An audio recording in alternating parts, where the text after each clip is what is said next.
الله الرحمن الرحیم. قدرمنو دوستانو، زموږ د کومکونو یا د کوچنیو کاروبارونو د جوړولو په لړ کې دا ځل مو د چرګانو د اخیستلو لپاره پروژیکټ په نظر کې نیولی. دا تقریبا 48 چرګان دي. دا ښایسته کوډله هم ورسره ده. حقیقت تاسو د دانو ځای، د اوبو ځای، ټول سهولتونه ورته په نظر کې نیول شوي دي. د دې له هګیو څخه د دې وروسته د دې نور هګۍ ورته لاندې کېښودلو، د نور بچیانو د نورو چرګوړو منځته راتللو، دغه پروسه همداسې اوږدولو سره دوی په ژوند کې تغییر راویستلی سي، یو څه ښه او مفیده ګټه ترې اخیستلی سي. د دې کاکا سره ولاړ یو.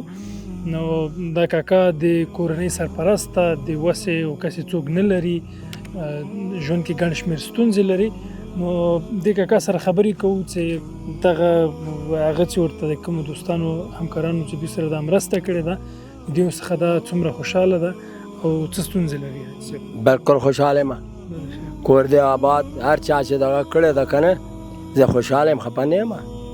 فقط غریبي ته زه حیران یم. غریبي ته الله په شکر.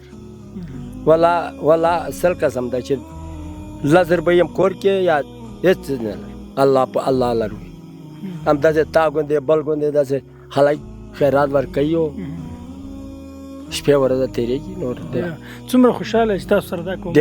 ډېر خوشحاله یم. ډېر دې نه ذاتې خبره نشته. څه به وایم؟ ډېره مننه حاجي صاحب. خیر خوشحاله یم، ډېر خوشحاله. سلامت. قدرمن دوستانو، انشاءالله زموږ هڅه دا ده چې همیشه داسې یو څه وکړو چې دا د خلکو لپاره مفید او ګټور واوسیږي او په ژوند کې ترې استفاده وکړي. که چېرته تاسو هم غواړئ چې دغه ډول کوچني کاروبارونه خلکو ته تنظیم شي، چرګان، بیزې، دوکانونه، موږ ګڼ شمېر پروجیکټ نور لرو خلکو ته جوړ شي، نو له قمر بنسټ سره اوسیږئ. تاسو ته لینکونه په سکرین کې ښکاري، همداسې په ډسکرپشن باندې او په میاشتني ډول سره تاسو په هیلپرز کلب له لارې کولی شئ چې قمر بنسټ ته خپلې مرستې راولېږئ او موږ به په پوره امانتدارۍ سره د هېواد تر بېوزلو او اړمنو خلکو پورې رسوو. الله تعالی تاسو ټول ته خیر نصیب کړي. جزاک الله خیر. السلام علیکم.